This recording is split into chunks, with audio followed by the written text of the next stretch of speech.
درودی گرم و صمیمانه خود را به عرض شما میرسانیم تماشابینان عزیز. باز هم لایحه ملکه خوشخرام دریچه خود را به استقبال هر یکی شما باز میکند و توسط این دریچه شما الکی نبرد مبارزه بهترین دخترها را در آزمون ملکه خوشخرام خواهید دید. دوستان گرامی قدر، همه شما میدونید که دوری نخستین پشت سر شد. دوری اول غم داشت، شادی داشت، اشک داشت، خنده داشت، دراماتیسم داشت و دخترانی که بهترین بودند به دور دوم راه خط گرفتند.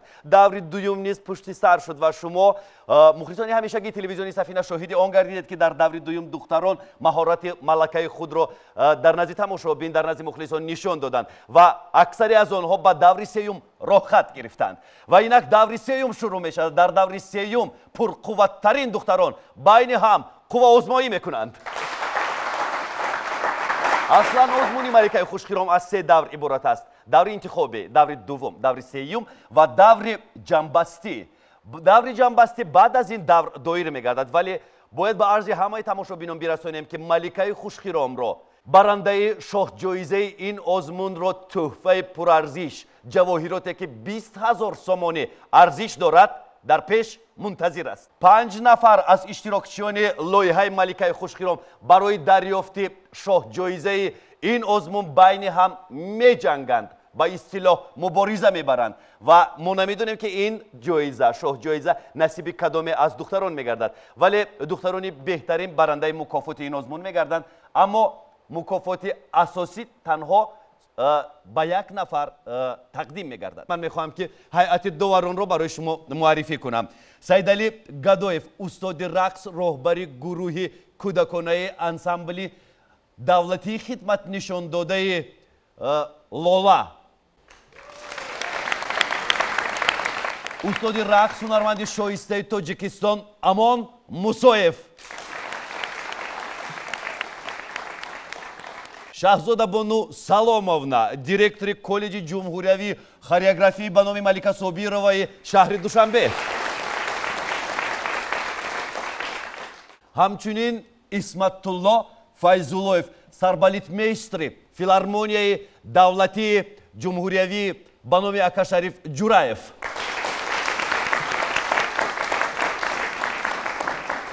دوستان گرامی قدر فکر میکنم که بی‌صبرانه انتظارات برآمد دختران را و خاطررسانی میکنیم که امروز روی این صحنه بهترین ها بین هم قوا آزمایی میکنند در دور سوم لایحه ملکه خوشخرام. با کمال ممنونیت و احترام دعوت میکنیم اشتراکچی نخستینمان را در دور سوم روی صحنه دلانگیز لطیفова.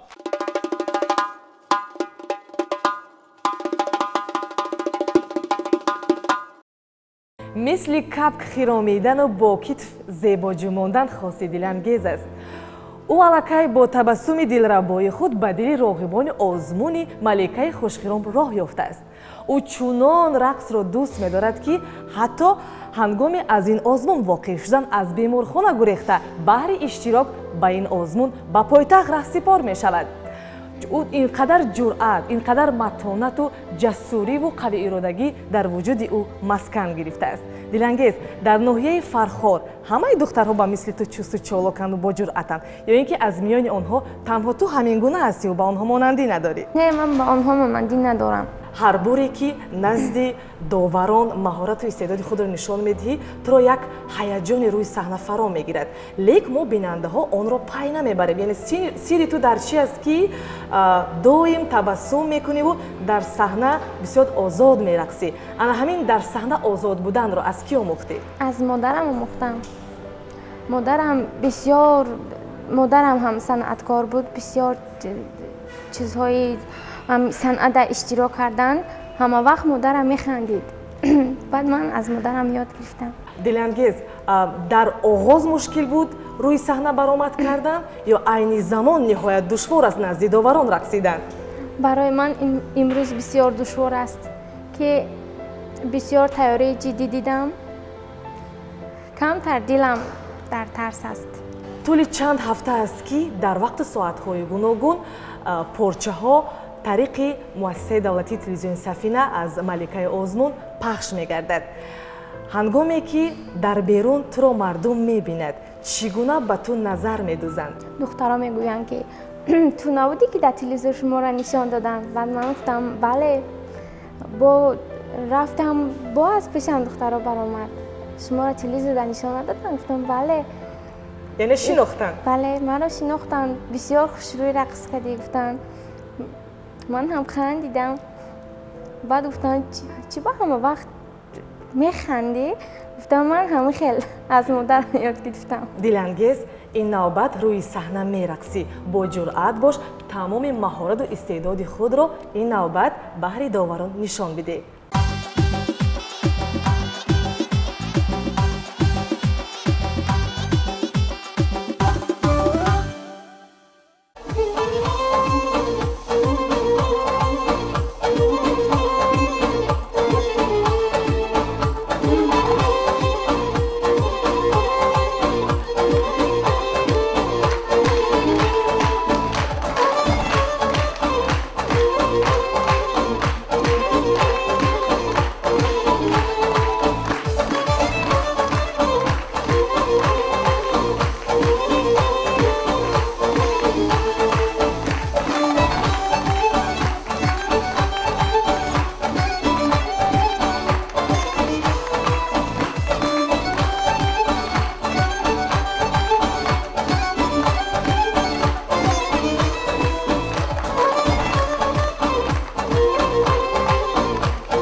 از دور به دور همه ما و شما مشاهده کرده ایستادیم که لباس ها عوض می شوند، دخترها استعدادشان را صیقل می دهند، بهتر می شوند و این رو همه شما اکنون مشاهده کردید.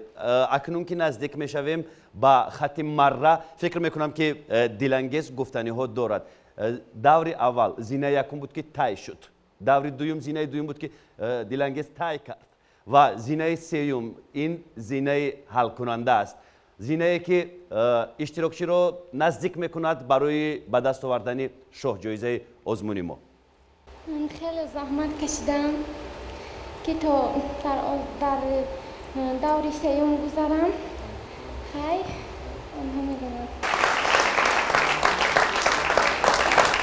لباسی که در تن دلانگیز بود موافق خود شما نبودم این لباس.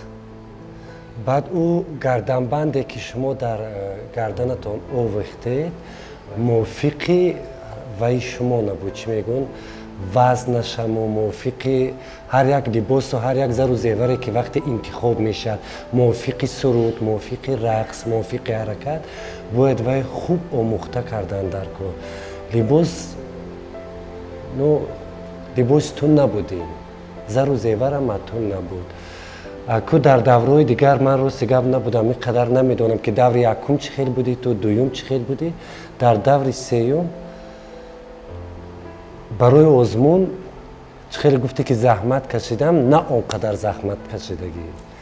در دور سیوم الکی باید قریب که به یک درجه کسبی باید رسیدگی باشد. حرکت و اجراییش، انتخاب موسیقی، این فکر شخصی منه که با داورو چیزی که دیگر گپ زنه.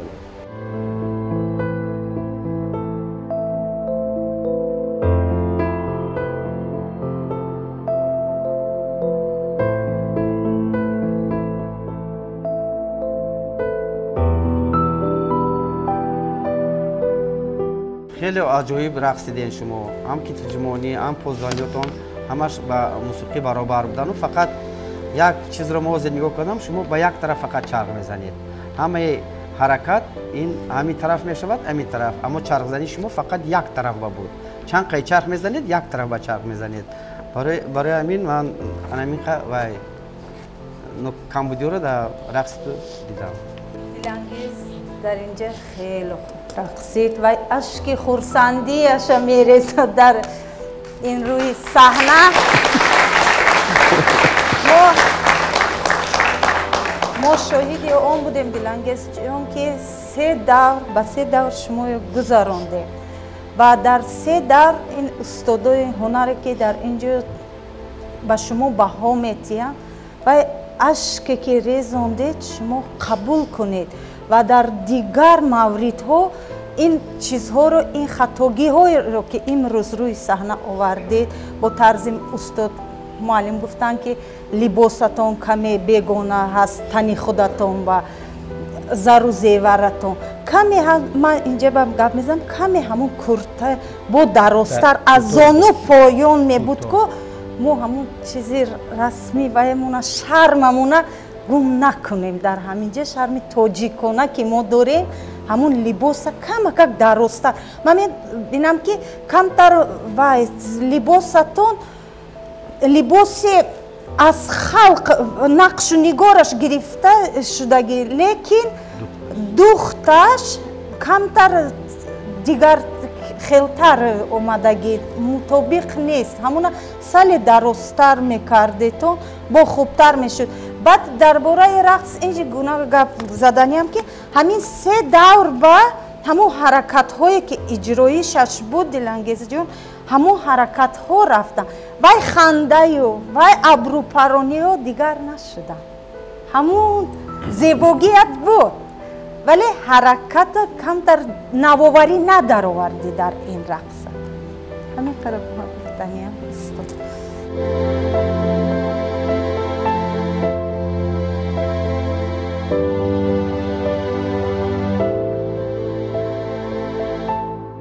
من با گفته تمام استادان راضیم.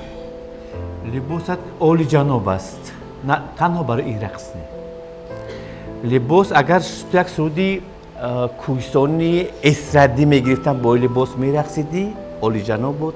لیکن افسوس در این آهنگ خلقی این لباس درست نیست. وقتی چرخ میزنی افسوس که انکشاف نمیبینم در خودت. همون رقصی که بود در با همون رقص کرد دیوم قیس در دوم دوره، این سوم دوره با همون رقص است. رقص آهنگ دیگر شد، رقص دیگر نمیشد. من یادداری سوال دادم که من بسیار میخواستم که شما رقص های دیگر منطقه را اجرا کنید. نه تنها رقص مردمی ختنان، بسیار رقص زیبا هست. من میخواستم استعداد تو در دیگر رقص ها ببینم، لیکن افسوس ندیدم این چیزا. نه به هر حال چشم پرانی رقص، تکنیک رقص خیلی خوب است، خیلی خوب است و من بسیار میخواستم که خیلی من دلانگیزی دیگر را بینم. اینمی گریه کردن علاقه دیگرگونی بود. این برای خوبی کار است. برای خوبی کار است رقص کردن. با یک بار دیگر من بسیار میخواهم دلانگیزی در لباس دیگر، در رقص دیگر او دلانگیز بینم. افسوس 3 بارم شما یک خیل بوده. خب اکنون با دقت توجه میکنیم به بهاگذاری هیئت داوران و خاطر رسان میکنیم که در دور سیوم داوران ما توسط معیار خالدهی به اشتراکچیان آزمون امروزه بها میدهند. مرحمت، بهای شما 4 3.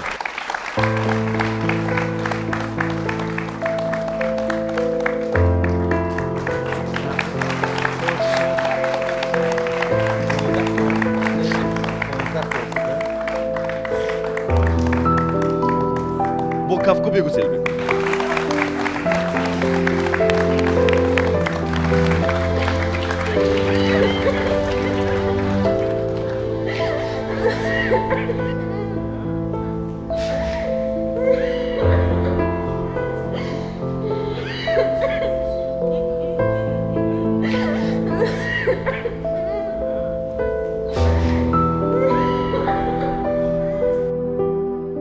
андешаи ту ҳангоме ки мерақсидӣ ба ягон хатогӣ роҳ додӣ ё на?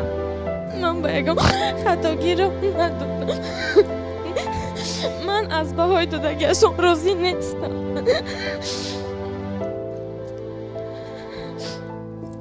чӣ гуфтаниҳо дорӣ дил? рақси ман хуб буд. танҳо мушкили дар либосам буд. ман либосамро ислоҳ мекардам. ман аз баҳои додагиашон розӣ нестам. дилангез, озмун идома дорад. ин танҳо баҳогузорӣ буд. шояд ки дар ин озмун ғолиб оӣ. чаро ту мегирӣ? ба ман 4-4-4-3 монд. ман аз боисиаш розӣ нестам.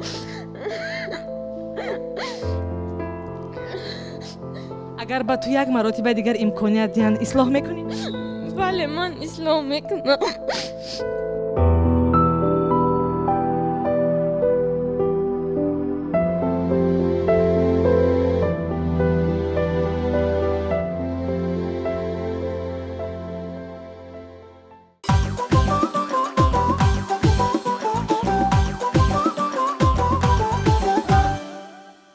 خیلی سخت است، گمان نکنید که آسان است. خیلی سخت است در چون یک مرحله بسیار حل کننده ناکام شدن، ولی ما هنوز گفته نمیتوانیم که دلانگیز ناکام شده است.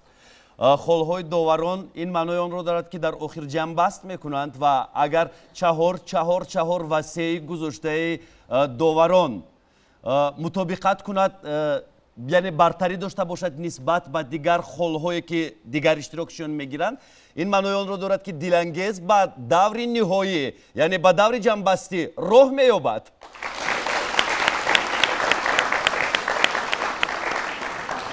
دوستان گرامی قدر، بار دیگر خاطر رسانی میکنیم که دور سیومی لایحه ملکه خوشخرام رو شما توسط مؤسسه دولتی تلویزیونی سفینه این زمان تماشا کرده ایستادید و دور سیومی ما دوری بسیار هم مهم و حل کننده است. در دور سیوم هیئت داوران توسط معیار خالگذاری با اشتراکچیان بها میدهند. الان یک اشتراکچی ما برآمد کرد. نوبت رو میدهیم با جمیله عبداللهیوا.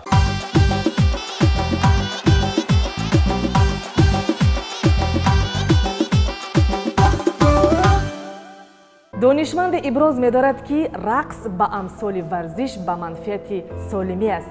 توسط رقص میتوان راضی دل کرد، عالم باطنی خود را به دیگران نشان داد. واقعا هم رقص را میباید حس کرد تا که ژرفتر به دنیای آن وارد شویم و از آن چیزی را آموزیم.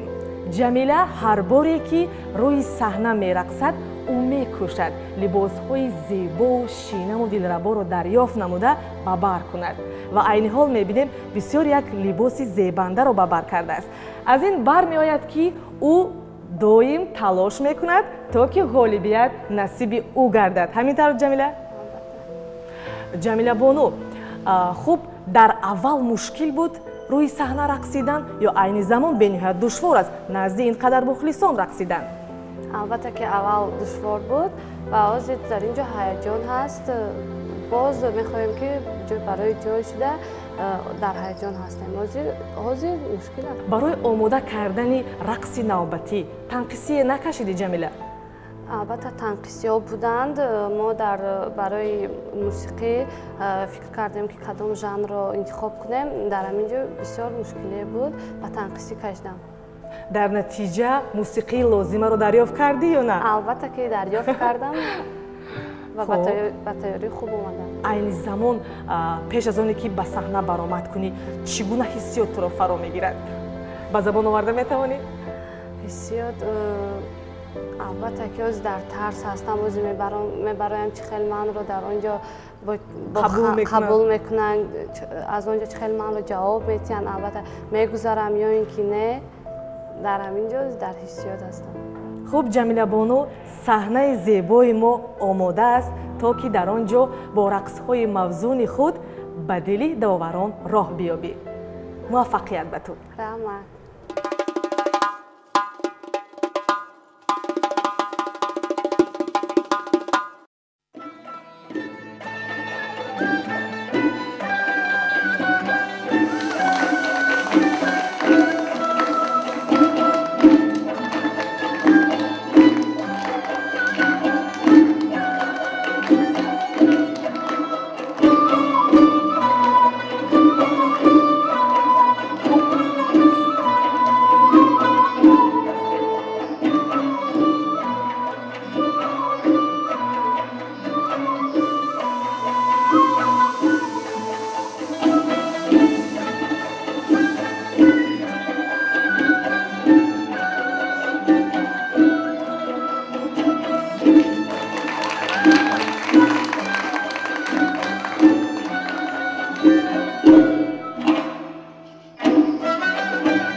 خوب، من قبل از همه مشاهده کردم که همون دستمانه های دست جمیله اینقدر صدای خوش میبرورند. یک بار همون صدایشون رو میتوانی این خیل کرده نشون دید؟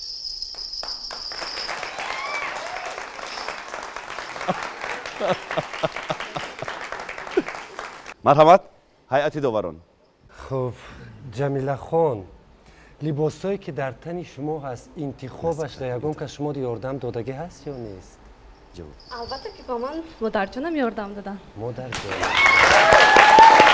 خب عموما من گپ زدنی هستم در آینده وقتی که انای سرپوشت هست که رویمالی پیش میبیاد کو البته باید ای پسش یک تا رویمالی باشد که وی باید پس محکم کند وی دو تا باید باشد وقتی یک تاش کتی پیش کتی کار میکنی رویمال دویم باید پس باید باشد اوویزون بعد درباره امو چیزی که بسیارتر در دل من وای کرد این ذوق رقصت بود اجرایش حرکت او قدر خوب نیو لیکن امو ذوقی که امون حرکتی که تو اجرا میکنی به دل من نزدیکتر بود شاید من خودم هم خیلی استاد باشم یا که کاری منم خیلی باشد در من نزدیکتر بود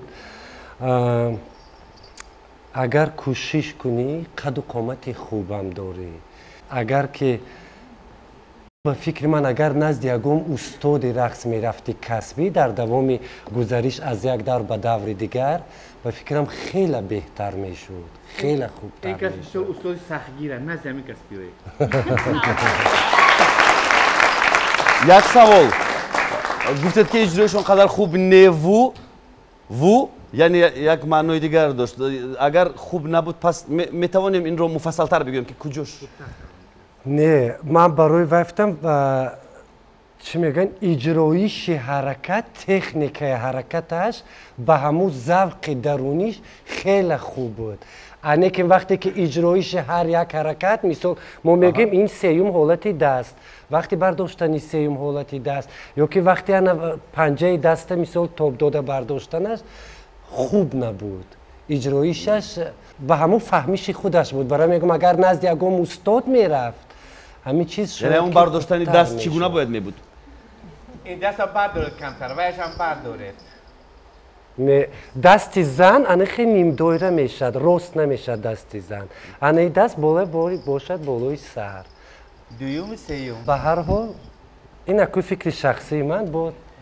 فکر من همین است که شما وزیر رقص رو خیلی نقص اجرا کردید اما همین پوزیسیون دست و پوزیسیون پا و یک خیلی جوبا از موسیقی می برآمدید از موسیقی ریو نکردید بسیار جوبا برای همین من همین را گفته نیستم که همین کمبودی اساسی در این رقص همین می باشد اصلاح می شود در آینده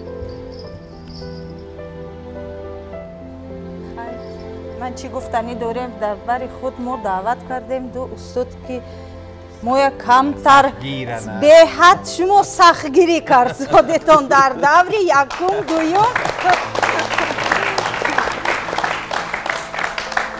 خیلی من چی گفتنی دارم که جمیله استادان گرامی در دور یکم و دویم به حد پستر بودن اجرایش سستر بودن موسیقی از موسیقی کمی بیرونتر می برآمدن حالا باشد جمیله خیلی در مدتی کوتاه خیلی به مرتبه بالا گذشته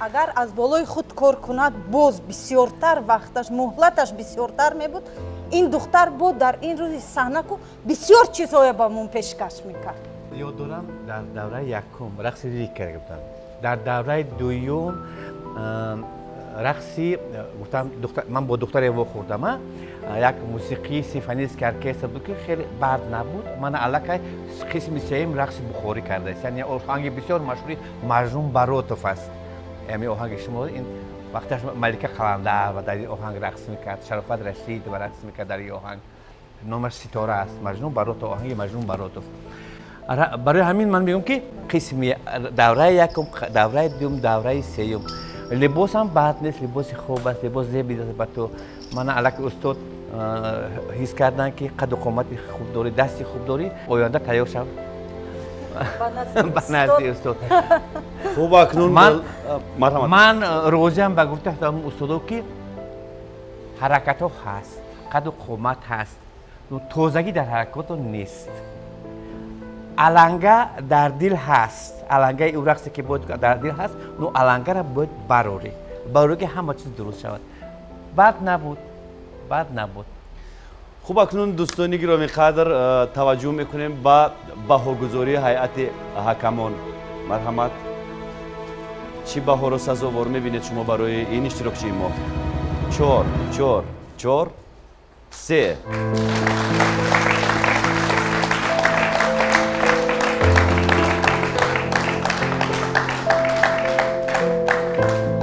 جمیله این معنای رو ندارد که شما غمگین شوید، زیرا در آخر همه خلها رو جنبست میکنند و از بین 5 دختری که خلهای بالاتر رو کسی سزاوار شده است با دوری نوبتی راه مییابد. یعنی خلهای دلانگیز و خلهای جمیله فعلا یک خیلند. دوستان عزیز یک قرصک میزنیم برای جمیله.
буданд лаҳзаҳое ки ҳаракати даст ё поро фаромӯш карда бошед? албатта буданд, дар ҳаяҷон будам, бисёри одамҳо нигоҳ доштанд.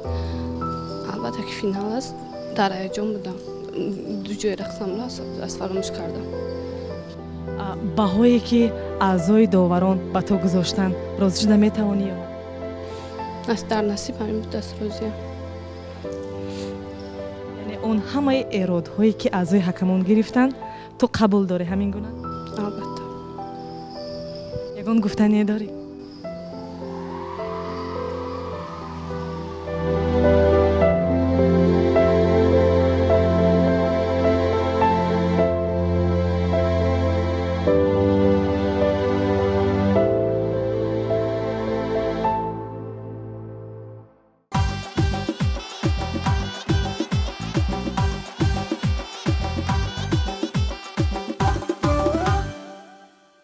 با همه ما و شما معلوم شد که رقص سرپهلو است. هر یک منطقه تاجیکستان رقص های ویژه خود را دارد و این رقص ها خصوصیت های تفاوت کننده خود را دارند و دختری که از همه این خصوصیت ها بهره‌ور است، در این ژانر بسیار سرپهلو و بای و غنی مهارت خود را خوب نشان میدهد، در آزمون ما برنده شاه جایزه میگردد.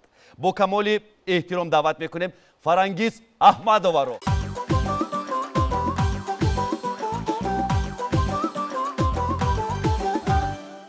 озмуни маликаи хушхиром идома дорад. айни ҳол қабл аз баромади Фарангиз бо ӯ каме суҳбат мекунем.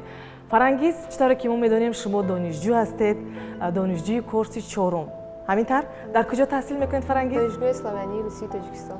дар кадом ихтисос? муносибатҳои байналмилалӣ. умуман ҳамин рақс ба шумо чӣ медиҳад? барои ман рақс ин яке аз чизҳои беҳтарин ҳаст. ман ки мерақсам, худро озод ҳис мекунам, мисли кабутар ҳис мекунам. барои омода кардани рақси навбатӣ танқисие накашидӣ? не, умуман. аз ҷиҳати либос, интихоби мусиқӣ, аз ҷиҳати либос кашидам, чунки рафтам ба филармония, онҷо ба надоданд. либоси зебое ки ба бар кардӣ маҳсули меҳнати ки аст? маҳсули меҳнати худам аст. ман ҳамаи рақс, либос, мусиқиро ҳамашро худам мегирам, барои худам интихоб мекунам. ман на модарам, на ягон устод. баъзе иштирокчиён устод доранд, модар доранд. ман ба ман ҳеҷ кас ёрӣ намедиҳад. ман худам ҳамашро. яъне дар ин ҷода танҳо заҳмат мекашӣ? бале, танҳо худам. дар ин самт мо барояд муваффақият мехоҳем. марҳамат, саҳна аз они ту ҳаст. бирақсу, ҳамаро мафтун кун.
منتظر حرف داورانند. انا حاضر ما یک رقص خیلی جذاب رو دیدیم که این رقص رو در وقتش خودی ملکه قلندر و رقص میکرد، شرافت رشید و رقص میکرد، برای که این رقص رو از اونها خوبتر نشان دادن ولی آدم نبرآمده است. اما شما همچون اشتراکچی کنکورس آزمون این رو کم کم نقض نشان دادید. خیلی که میگن کمبودی بود. همین رقص اول و آخر دارد. شما آخری رقص رو پرت افتید گویا، همین پوزیسیا آخرش نایستادید. خیلی که در کار رقص اول و آخر دارد، میانش با وای چیزی میکنید وای فرقش نیست، اما آخر و اول رقص در کار نقض اجرا کرده شود. باید چگونه میبود همون پوزیسیا معلم؟ پوزیسیا پرت رفت دستش. باید چگونه میبود؟ باید میایستاد، یگم شاخ خطی میایستاد، یگم نقطه نبود. همین آخری رقص با در کار یگم نقطه یا شیند دستش بردارد یا این خیلی کده شیند یا وای میتونید همون نقطه رو نشون دهید.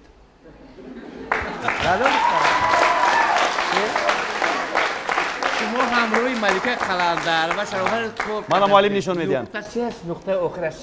چه خیلی میدید نقطه آخره؟ نقطه آخر در کار همین من در حقیقت با همراهی ملکه قلندر و کار کردگی با شرافت رشید و حلیمه ارکای و انسامبل لولا اون وقت بود، عذرم هست و اینا استادان رقصی خیلی کلون تاجیکستان می باشند که در تمام جهان صنعت رقص تاجیکی رو پیشکش می رفتن. ما خارج می رفتیم، آنها یک قرصک بلند همین صنعت رقصی تاجیک رو با دقت تماشا پیشکش میکرد و این برد کلان بود برای ما. امروز باشد همون آخر میتونست با زانو شیند، دستش بالا بردارد، میتونست یگم این طرف وای کند، این خیلی وای حرکت کند، تو همین سر و آخری رقص در کار ما بینیم. این برای که همین کمبودی داشت، یکی خودش دخترک چرخوش نقص، همین یک جا با چرخ میزدن نقص، یک چرخوی دوره بر این چرخ میزدن خیلی نقص. دوره شکل. من در اینجا شتگی نگاه کردم، گفتم که حاضر فرانگیز نقطه اساسی که چرخ باید گیرد اون نقطه رو نداشت. من گفتم حاضر از صحنه همین فرانگیز میپرد، لیکن نپرید. خودش رو داشتن توانید. اون وقت معلم اون نقطه اساسی گفتن که اول و آخر دارد. هر جا برآمد هست رفتن. همین وقتی که رفتن نقطه آخری رقص می شود، تو باید با یگان اجرایش حرکت که معلمان نشان دادن و نشان میدادی. از شما باشد اجرا کنید، موسیقی شما تمام شد لیکن حرکت شما اولی دوام داشت. برای همین تماشابینان هم انتظار بودند که فرانگیز باز موسیقیش بریده شد یا اینکه همین معلم میخواستن به شما رسانم. بله معلم نقطه آخرش رو این خیل دیدن. شما چی خیل میبینید معلم نقطه آخر؟ نقطه آخر وای شرم تاجیکانه که اون با حرکت منمی اجرا کرد و با همین حرکت میتونست شرم تاجیکانه رویش چشمانش فرو ورده. همین حرکت قطعی میتونید با زانو ششتن اجرایشش نشان دید. حرکت این اختیار در فرانگیز بود که با کدام حرکت نقطه آخر رو نشان دید. رقص رو تمام شد. بله. از این انتظار بودن که فکر کردن که موسیقی بریده شد، این حرکتش رفته استاده بود، لیکن موسیقی آخرش اومده بود، همون نقطه آخر نشانه دادن. تمام. نمیدونم شما استادا چخیر یک لحظه در همین رقص از کینوفیلم من با دختر وا خوردم که اجرایش همزمانه بسیارتر در خاراکتر رقص شما بود. بسیارتر. میدونید صنعت از وای سالها خیلی بسیار پیشرفتگی است. مثال پیش وقت اگر حرکت حالت یکم ای خیل بود، حوزه حالت یکم ای خیل است. مثال کشش دستا ای خیل بود، حوزه کشش دستا به هر حال خوبتر و بهتر شدگی. لیکن اگر همون کینوفیلم تماشا کنی، اگر خواهی نخواهی همون چی میگون ایزیوم و همون شیرینی و همون زمانه هست. بعد میدونید یک لحظه دیگر وقتی که انا دستاش ای خیل کردو وقتی رقص میکنی دستات کمک شوخ هستند لیکن وقتی در اجرایش همین حرکت گویا که دستات استخوانش نبود. حتی رقاصای کسبی هستند که بعد از کاری 10 ساله 20 ساله 25 ساله چهره انمی ندارند. قوششون کتی، چشمشون کتی، خندشون کتی، مثال نگاهشون کتی طرف دستی راست و چپ 20 ساله 30 ساله وای کاری دارن، تجربه کاری همه چی ندارن، لیکن در تو خیلی همه چیز خوب دیده میشه. قد و قامت نهایت خوب داری. کوشش کن که در آینده رقاصه کسبی شوی. من شما مثال اگر حوزی چنده که شما به بها گذارم این توزه از روی نگاه وی که تو رقاصه کسبی نیستی. اگر رقاصه کسبی می شدی من شما مثال من بها دادم تماما بها نمی دادم شما ده برای این اجرایشتان. اگر هر چی بهای گذارم از وی می گذارم که شما رقاصه کسبی نیستی. اسمتلو یک چیز بسیار خوب قد کرد که رقاصایی که 20 سال 15 سال کسبی هستند اگر حوزی ما گویم که رقصی همین من با دختر و خوردم یا که همون سالها رو اجرا کن ممکن از خودش نبراید برای که الک اونو به کسبیت داخل شده کن بردی تو همون بود که همون نگاهی همون دوره سالهای 50 هستید همون دوره تو قبول کردی این نشان دادن میتوانی این خیلی بزرگی است از نقطه نظری که تو رقاصه کسبی نیستی. اکنون دقت میکنیم با بهاگذاری داوران سختگیر. مرحمت.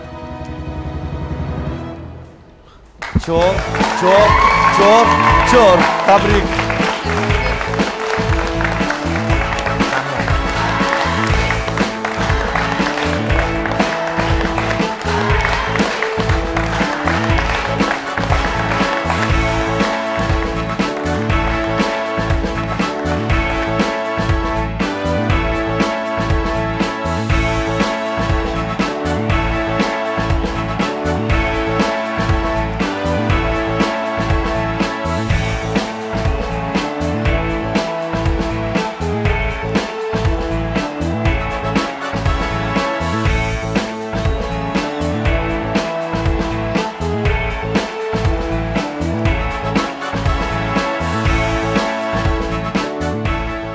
میبینم که از برآمدت خیلی خوشحال هستی؟ بله خیلی خوشحال هستم چنان خرسندم که نمیتونم گویم یگان چیز که من با حکما مرا بله خوشرو دادن خرسند هستم. یعنی اون همه بهایی که از حکمان به تو گذاشتن راضی هستی؟ بله من راضی، من از جای دل راضی. چیزش گویان حکمان امور شود. در صحنه وقتی میرقصیدی هیجان تو فرو کمتر هیجان داشتم چون که از حکمانوی نو شدن کمتر هیجان بود نکی از دایش برآمدم. اون اراده که از حکمان گرفتن چه اندیشه داری؟ اندیشه خوب دادن. من راضی با گفتگوی اونها. باور داری که در این آزمون غالب میایی؟ بله من باور دارم که من ملکه خوشخیرام میشم. خب منتظر میشویم در این جاده برایتان موفق خانه.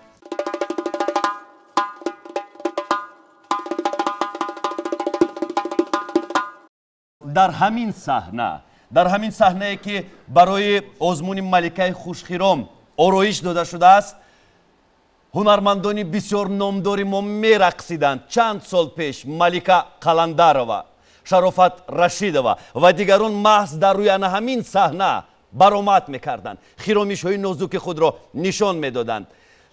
این صحنه جایگاه تولد رقص های تاریخی است اگر بگوییم خطا نمیکنیم. این را استادان رقص خیلی خوب میدونند چون که در این بنا قبلا فیلارمونیا فعالیت میکرد، فیلارمونیا دولتی تاجیکستان و با کمال احترام روی این صحنه تاریخی دعوت میکنیم میجگونا فتحولویوا را.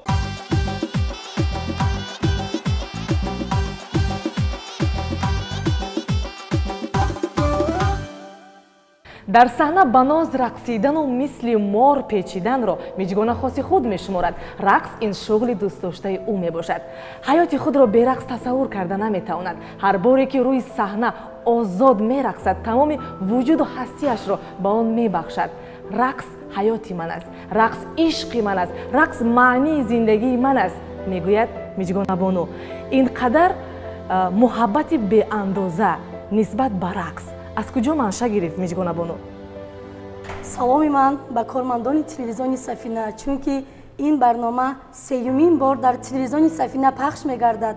ман хеле хурсанд ҳастам ки дар ин барнома иштирок мекунам ва ман яке аз иштирокчии хушхиром ҳастам. як бори дигар ба ин кормандони телевизиони Сафина миннатдорӣ ҳастам.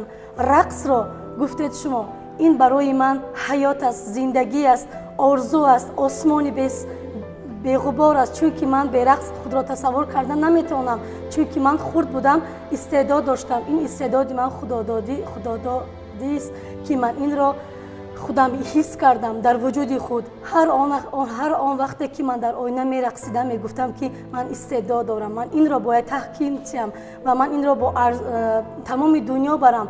ман орзуи онро мекунам ки санъати рақси худро ба ин истеъдоди баланди худ ба тамоми дунё расонам. ин қадар меҳр нисбати рақс беандоза аст. агар рафту Миҷгона дар ин озмун мағлуб шавад, муҳаббати ӯ нисбат ба рақс кам мешавад?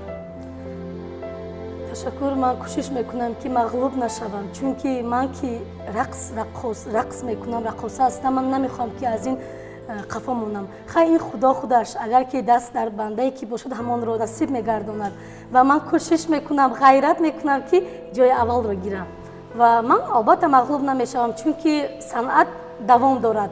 боз ҳам айнам зиёдтар, боз ҳам кӯшиштар меҳнат кард.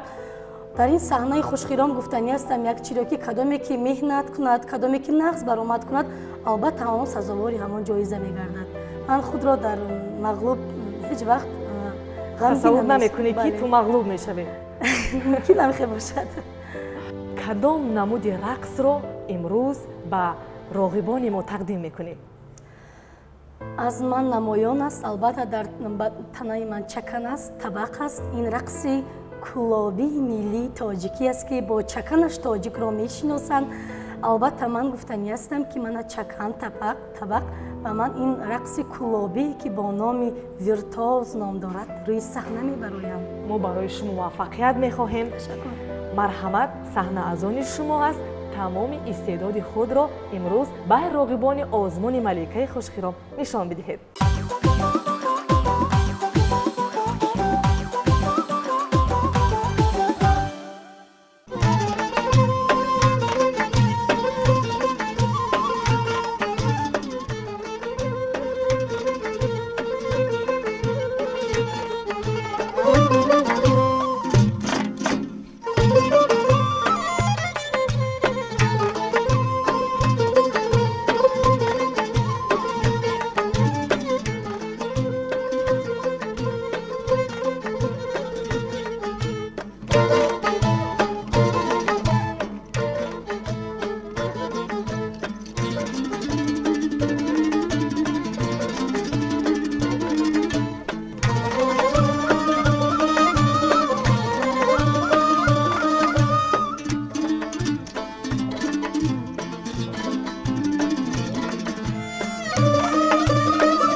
خاطرتون میکنیم که دیلانگیز و جمیله 15 خالی رو به دست آوردن. تنها فرانگیز 16 خال رو از بین دختران صاحب شد و حالا نوبتی بهاگذاری میرسد به میجگونا. گفتنی ها دارم که میجگونا جان اون دست های شما رو با دست های ملکه قلندر و اون رقص های شما رو با استادان هنر کمی تشبیه کرده دادن شما با من همه گفتنی دارم کمتر در رقص کلوبی شما رقص های بیگانه رو در آورده است دغلانه اون رو اجرا میکنید که ما تاجیکا این چیز شرم تاجیکی همون رو باید گم نکنه بهت و در نظر این سخنهای من هست این فکر اندیشه من هست که امروز شما اون رقصی که باید اجرایش بهت حسن زیبا دارید بهت چهره خوشرو دارید میمیکای اکتورسکای ماسترство میگن بهت بسیار خوشرو لیکن کمتر با کنده سینه رقص کردن و دغلانه رقص کردن با من معقول نیست. میجگونا من وقتی که از درگاه در اومدم شمای دیدم من شمای همچون چخیل باوگذاری کنم همچون این مکتب رقص گذشتگی این کس من چخیل این باهاتیم با دخترایی که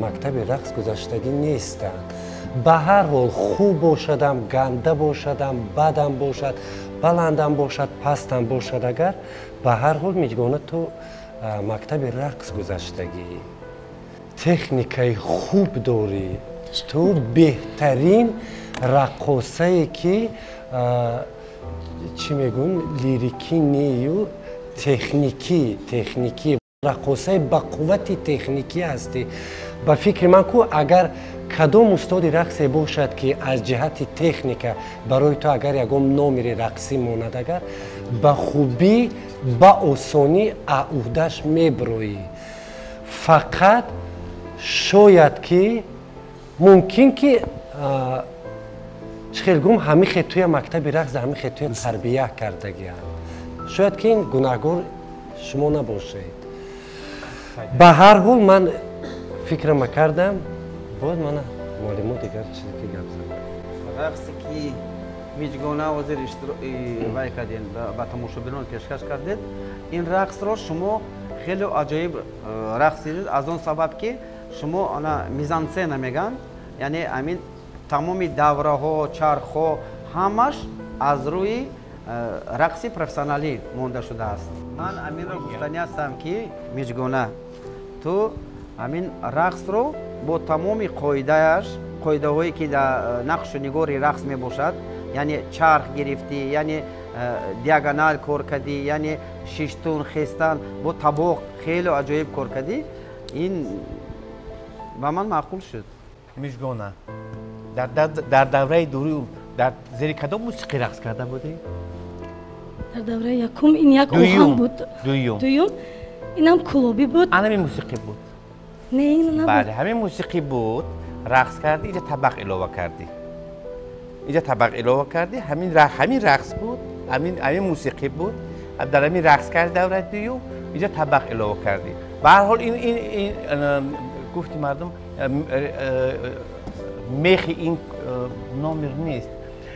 تو رقصه خوب رقص کردی، نغز رقص کردی. نیکی من با گفته معلم روزی هم که کمی رقص دغل است رقص دغل است حرکت بیگانه کمتر نگاه های بیگانه هستند و من بسیار میخواستم رقص مشهور مردم خصمان که با یک چهره بسیار نازک با ابروهای خمیده با زیر نگاه ها که پیدا میشد در تو این چیز نبود. رقص تو کمی اگر حرکت اگر لباس بخاری میپوشیدی فرقتی نمیشد که این حرکت رقص بخاری است یا رقص خردانی است. ناگهانی بودن. به هر حال این 3 باری که رقص میکنی از یک نقطه رقص سر میکنی، از همون نقطه همین قدم نقطه تو معقول است که همون وقت از همونجا میبره. برای همین انا خیلی ما با یک فکر میبینیم. رحمت برای برنامه.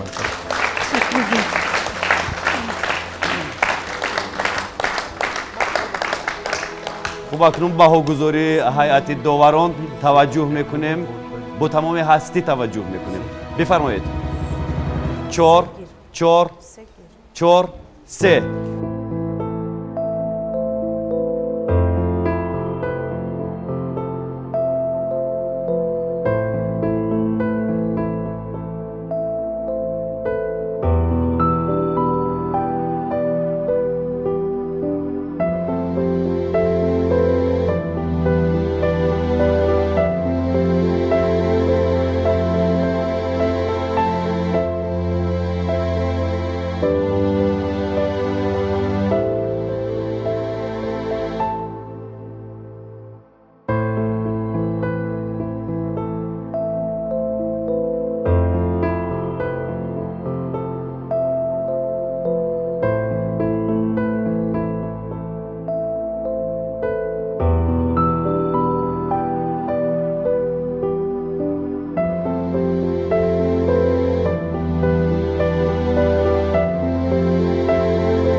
من راضی نیستم چونکه رقص من رقص ملی بود، با طبق بود. من از حرکت‌های خود 100% باوری دارم که از من همش ملی بود.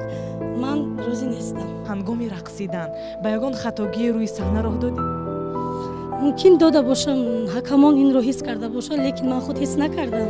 چونکه در وقت رقص هیچ چیز رو احساس نمی‌کنی. همین رو احساس می‌کنی که فقط ضرب پای مستحکم داشته باشی که ضرب زدن رو خوب زنی. من همین رو حس کردم، دیگر هیچ چیز رو حس نکردم.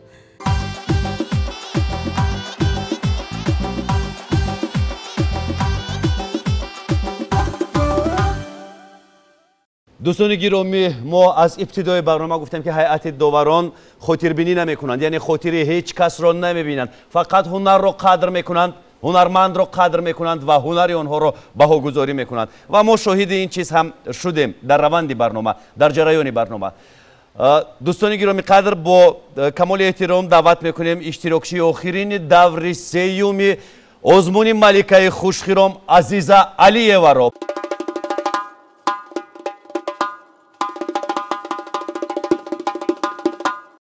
در دور دوم هرچند آهنگ انتخاب نموده عزیزه با لباس و رقصی موافقت نمیکرد، لیک داوران رقص زیبا و مفزون عزیزه را به نوبت گرفته با او اجازه دادند تا به دور سیوم راحت بگیرد. یعنی آنها به تو امکانیت دادند عزیزه بانو. تشکر زیاد برای امکانیت دادنشان. نفتنیم که رقص آنها برای موافق نبود، لیکن به دور سیوم تیار شده آمدم که من استعداد خودم را زیادتر کنم. عزیزه بانو، چی سبب شد که در دور دوم شما موافق لباس و رقص خود آهنگ لازمه را دریافت کرده نتوانستید؟ بسیار سراسیمه شدم، موسیقی خودم را نیافتم. در دور دومی که من برآمد کرده بودم، یا داوران با من با لباس تاجیکی خودم، یعنی یغنبی با من دیده و من بها گذاردن، دور سیوم را خط گرفتم. این نوبت باشد رقصی که شما آماده کردید برای دریافت آهنگ و لباس اذیت نکشیدید؟ اذیت نه، اذیت نکشیدید. شما الکی 2 دور را پس سر کردید و امروز در دور سیوم آزمایی میکنید. تا هنوز هم هیجان استعداد شما را فرا گرفته است یا الکی آزاد شده؟ کمی هم آزاد شدم. من دیدم نظر به یکم دوری که من برآمد کرده بودم، یکم دوم دوری که من برآمد کرده بودم، نظر به نخستر. اعضای خاندان شما وقتی که طریق آینه نیلگون با اشوال و ناز رقصیدن شما رو دیدن، چگونه قبول کردن؟ یعنی از جانب آنها ارادها بودن یا نه؟ راستی پدرم که رقص من رو نظم دید که من صحنه برآمد کنم رقص کنم، падарам аҳсан гуфтанд, неки бародарам ба ман хеле ки гуфтам бори аввале ки дар якум давр гуфтам ки Баязид аст ки манро баромад кунам ва ки ба даври сеюм чорум ту рохат бирса наметавонӣ. خیلی انشالله تصور میکنم که تغییر میبینم که انشالله به دور سیم گذارم به فینال برایم.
شاید عزیزا گفتنی دارد نسبت به برآمدش روی صحنه، یعنی اون چیزی که می‌خواستید امروز حاصل شد یا نه؟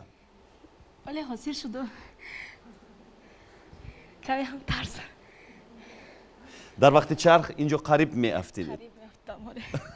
اون نقطه اساسی که من در اول قید کرده بودم که باید یک نقطه رو شما مخصوص قبیتون که در وقت چرخ زدن از صحنه پریده نرویتون. قریب بود که عزیزه از این صحنه میپرید به نزد ما که متاسفانه خودشان رو داشته توانستن. خوشبختانه. بله. خوشبختانه. بعد عزیزه انتخاب موسیقیش بهت و موسیقی خوب رو انتخاب کرده است، لیکن اون از اجرایشش نبرومده است عزیزه، برای که اجرایش این طلب میکند که به حد باید همین خیلی گیرتون رقصه که همین تمام تماشابین در حیرت بروید. اول با گرفتتون نقص نه که قسمی بین و آخر از قوتتون نرسید تموم شده موندتون عزیزا خون. رقصی که شما حاضر روی صحنه نشان داده بیشتر با کدام مردم تعلق داشت؟ جند. خود جند. بعد برای همین رقص خودت کردگی یکم نام گذاشته برای رقص؟ حاضر نه. انامین اهم و چی میگن بدبختی همینه که پیش از اونی که رقص تولید میشد باید که ابرزو نامی رقص باید باشد. خوب رقصیدی بد نرقصیدی و با او درجه اینه که در آزمون ملکه خوشخرام باید اشتراک کنی. این فکر شخصی ما هست. کوشش میکردی من باوری کامل داشتم که یک نمره مثال همین موسیقی که خودت انتخاب کردگی یک نمره رقصی خیلی خوب کردن لازم بود. بعد وقتی که میبرویی وقتی که کوکول پیش میبیاد پیش از اونی که تو رقص اجرا میکنی باید که حرکت‌های تو مثال همون کوکول کتی باید که وای باشد وابسته باشد. کوکولو تمام رقص پیش بود کوکول کتی یکم چی نشان داده نشد. من همیشه نفهمیدم. عموما باید پیش برامدن کوکول باید پسی سر باشد. فهمیده؟ خیلی در رقص تو خیلی بسیار چرخا بود. برای همین تو در آخری رقص مانده شدی قریب میافتیدی. تو در کار بود میانوی رقص با یکم وای کنی که تو ایستی یکم دستت قطی کار کنی یکم شینی خیزی که خودت با کم استراحت دی. اما تو از طرش که سر کردی چرخه تو آخری رقص با چرخ مبادل شد. این رقصی چرخ بود. لیکن من فکر میکنم که لباست عجایب بود. لباسی عجایب بود.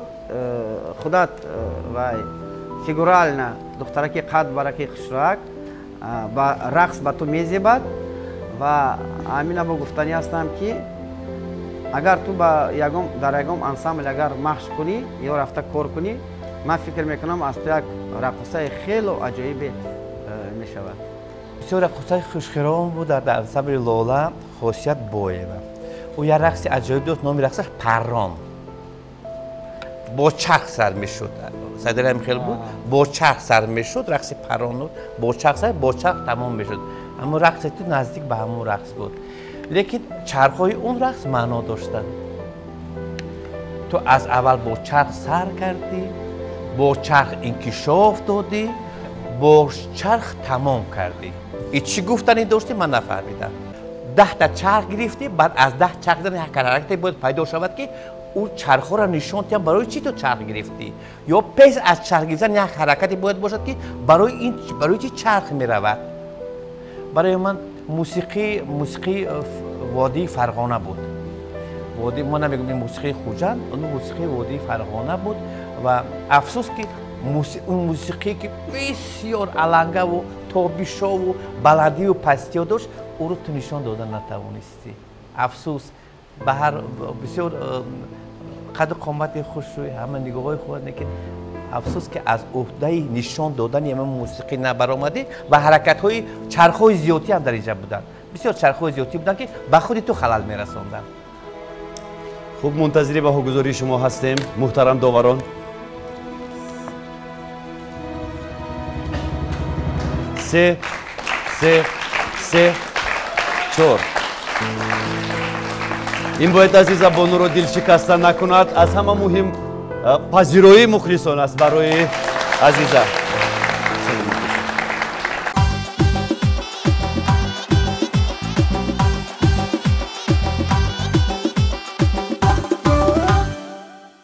камбудиҳое ки ҳангоми рақсидан рӯи саҳна содир кардӣ ба гумонат сабаб дар чӣ буд?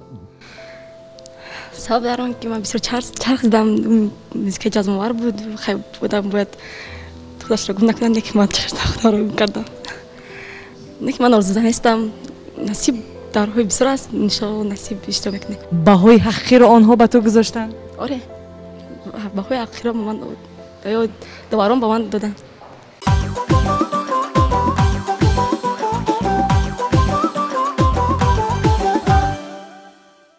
тамошобинони гиромӣ, марҳила ба марҳила, давра ба давра лоиҳаи маликаи хушхиром як хусусияти хеле мураккабро ба худ касб мекунад.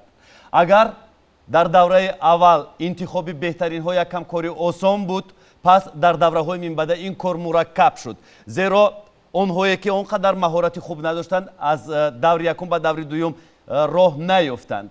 даври дуюм беҳтаринҳо буданд. аз байни беҳтаринҳо интихоб кардан албатта ки мушкил аст, ҳам барои иштирокчиён яъне хушхиромони ин лоиҳа, ҳам барои доварон як марҳилаи хеле мушкил ва мураккаб фаро мерасад, зеро ҳамаи духтарон хуб рақс мекунанд, рақсашон бисёр хотирмон аст ва аз байни ин ҳама духтарони хушхиром интихоб кардани хушхиромтарин як масъулияти хеле гарон ва сангин аст, махсус барои ҳайати доварон. ташаккур мегӯем ба шумо.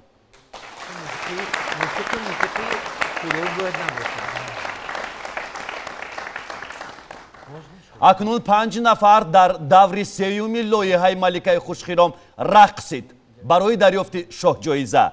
дилангез латифова, ҷамила абдуллоева, фарангиз аҳмадова, миҷгона фатҳуллоева, азиза алиева. бо иҷозати доварон ин гулдухтарони зеборо, иштирокчиёни даври сеюми лоиҳаи маликаи хушхиромро зери кафкӯбиҳо ба рӯи саҳна мехонем. марҳабо.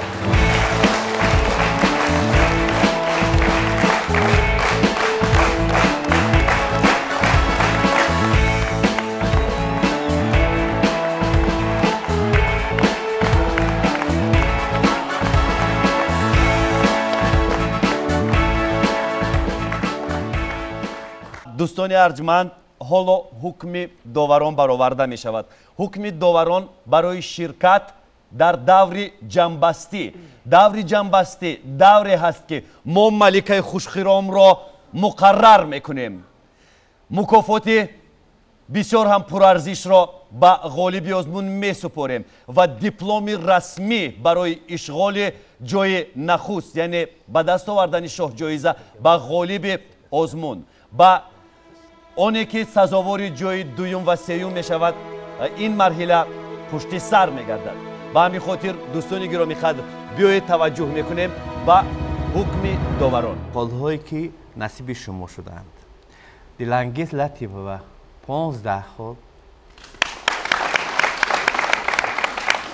ҷамила абдуллоева 15 хол, фарангиз аҳмедова 16 хол, миҷгона фатҳуллоева 15 хол, азиза алиева 13 хол.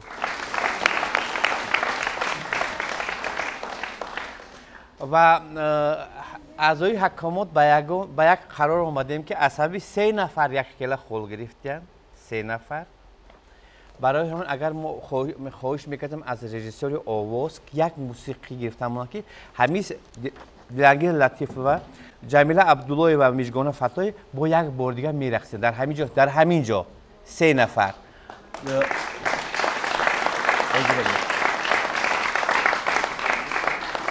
аз духтароне ки номбар шуданд хоҳиш мекунем ки як қадам пеш бароянд. духтароне ки номбар нашуданд камакак ба пушти саҳна. доварон хоҳиш мекунанд ки як мусиқӣ, муҳим нест чӣ гуна мусиқӣ, бигзор як мусиқие бошад ки барои духтарон ногаҳонӣ бошад, ҳамин гуна мусиқиро нашр кунанд ва духтарон бояд таҳти ин мусиқӣ бисёр ҳам номаълум, ноаён ва ноошно маҳорати рақсии худро нишон бидиҳанд. духтарон аллакай мавқеъ гирифтанд, ҷойҳои худро муайян карданд ва омода ҳастанд ки маҳорати худро ба таври ногаҳонӣ ба шумо нишон бидиҳанд. хотиррасон мекунем ки ин мусиқиро духтарон ҳанӯз нашуниданд. марҳамат.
дар рӯи ин саҳна духтарон меҷанганд. Ин ҷанг ҷанги абрӯ, ҷанги миҷгон, ҷанги табассум, ҷанги ҳаракат, ҷанги зебоӣ ҳаст. ва ман фикр мекунам ки доварон аллакай ба як хулосае омаданд. дар ин набарди шадид духтарҳо ҳам бераҳманд, қариб ки бо гесувони худ якдигарро бизананд.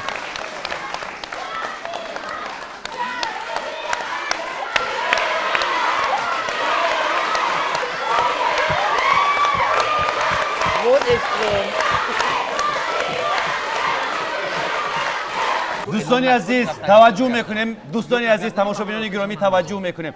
برای چی 3 نفر دختران رقصیدند روی صحنه؟ برای اون که 1 نفر رو از بین آنها انتخاب کنند، چون که در دور جنبستی 3 نفر اشتراک میکند. 1 نفر شاه جایزه رو با مکافاتی که 20,000 تومان ارزش دارد به دست میارد، 1 نفر دیگر جای دوم رو میگیرد، 1 نفر دیگر جای سوم رو. مهم است که در دور جنبستی 3 نفر باید از بین دختران شرکت ورزند. به همین خاطر این 3 نفر رو مهارتشون رو سنجیدند که تا یکی از آنها در دور جنبستی راه خط یابد. دلانگیز رقص یکم کردی کو رقصی که حاضر موندن سر و پا فرق داشت. راضی هستید؟ سر و پا فرق داشت.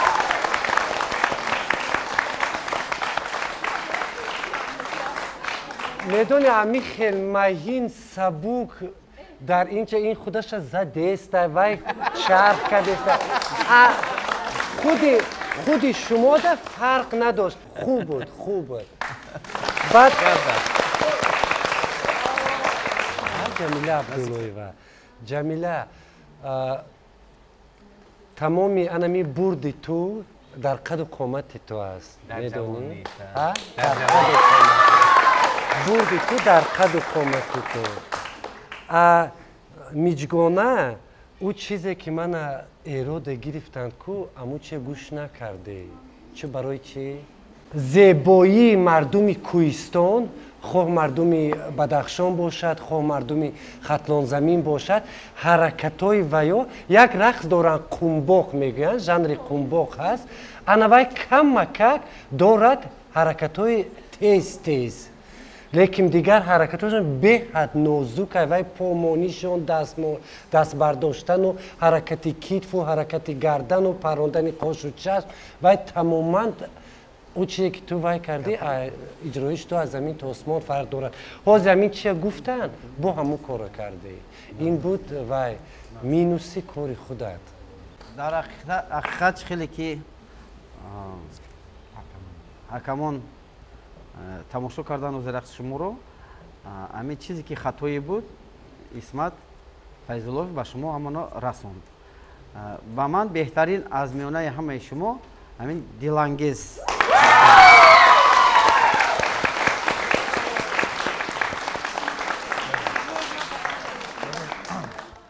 برنامه رقص آخر یک برنامه بی اکسپرام میگنده که بچه قادر است. یک موسیقی که با شما شناس نبودید اون را موندن مرحمت میدان از دلیل. دلانگیز خیلی خوب بود، جمیله خوب بود، میجگانه هم خوب بود. که افسوس با یک بار دیگه میجگانه اون چیزی که ما خواستیم او را به نظر نگرفتی. با کمی دقیقه و کمی همون التوی رو وقتی حرکت های رقص که میفهمی میخوای نشان تی همین میذاری میشکنی با هوای کمتر استفاده بردی. الان اون آدمایی که به دوره سیوم میگذارن اکو باید ما اعلام کنیم. مرحمت دکتر یک جامعه است. کسی به دوره چهارم به دوره فینال میگذارد این لباس ها در بدن شما باید نباشد. لباس ها نو باشند، لباس های دیگر، موسیقی باید دیگر باشد، هم رقص هم باید دیگر باشد. این فرانگیز اهمیت دارد.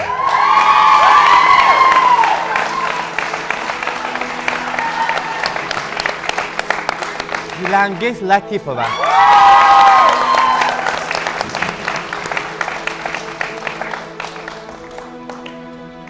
جمیله عبداللهیوا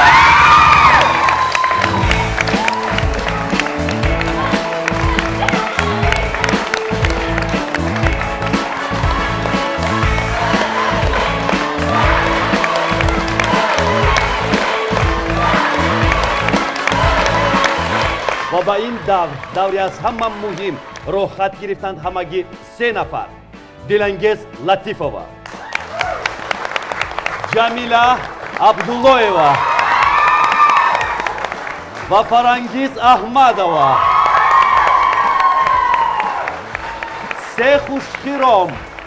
3 خوشخیرومه که 3 давр ро паси сар карда ба ниҳояти ин озмун расиданд, вале мо намедонем ки шоҳҷоиза насиби кадоме аз ин духтарон мегардад. шоҳҷоиза ва мукофоти пурарзише ки 20 000 сомонӣ қимат дорад. ғайр аз ин мо ғолиби ҷои дуюм ва сеюмро низ муайян мекунем. яъне ин маънои онро дорад ки даври ҷанбастӣ чаҳоруми лоиҳаи маликаи хушхиром از این هم شدیدتر میگذرد. در نهایت میخواهیم که توصیه هیئت حکمان را با 3 نفر دختران، 3 نفر داوطلبان لایحه ملکه خوشخیرام بفهمیم. عزیزا رو با کفکوبی ها گسل میکنیم.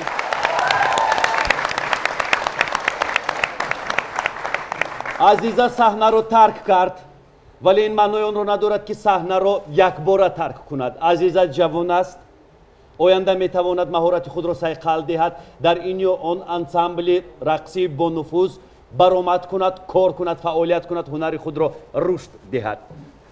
دوستان عزیز، ما 3 نفر رو روی صحنه میبینیم: دلانگیز، جمیلا و فرانگیز.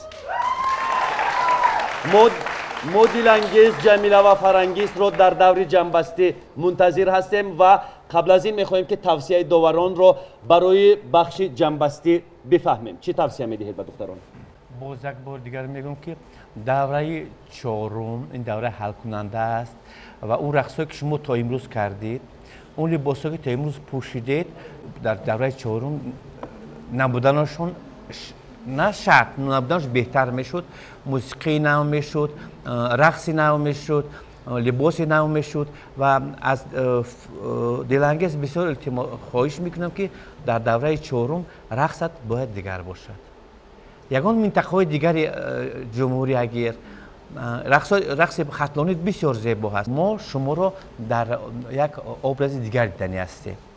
اما دختر جان، مرحبا به دوره 4 میدان ازلی است و ما همه شما رو دستگیری میکنیم. کسی که بهتر باشد غالبا نصیب او میگردد. خیلی اون کمبودی ها، اون ایراد هایی که امروز ما آوردیم به شما پیش کردید، شما رقص ها، هنر های خودتان رو، سر و لباس های زیبا خیلی خوب بود و به دور 4 التماس از شما کمتر گفته استاد به دیگر ابراز ها داده شوید که امروز اون شاهد آن شدیم که دلانگیز آبی دیده ریزان در اینجا با همین ابرازی که امروز و آوردیتون کمتر عوض کنیتون، دیگرگونی ضرورتون در 4 دور. ما شما رو به دور 4 انتظار هستیم.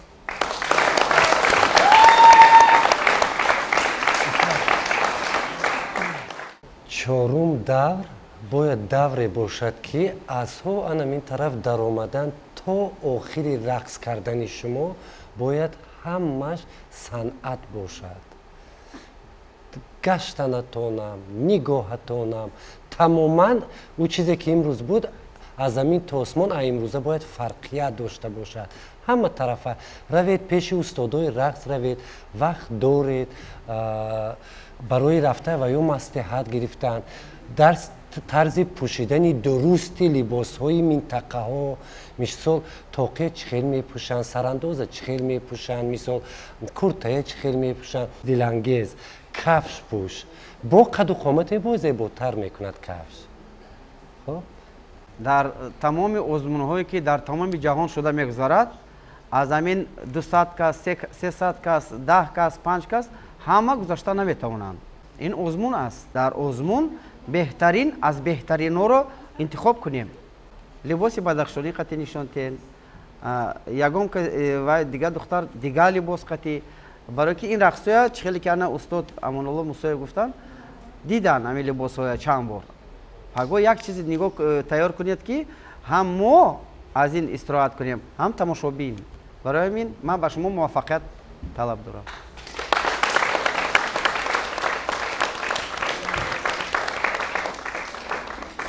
با فرانگیز، دلانگیز و جمیله در دور جنبستی دور چهارم لایحه ملکه خوشخرام ما موفقیت بردباری تمنا میکنیم. تمنای آن را داریم که با دیدی نو، با سبک نو، از زاویه نو برآمد کنند و هیئت سختگیری حکمان را به حیرت بیارند. دوستان عزیز، همینجا دور سیوم آزمون ملکه خوشخرام را پوشیده اعلان میکنیم و دور چهارم را تماشابینان عزیز بی‌صبرانه انتظار باشید. کسی که دور چهارم را تماشا نمیکند خیلی چیز را از دست میدهد. با تلویزیونی سفینه بمانید. خوش آمدید.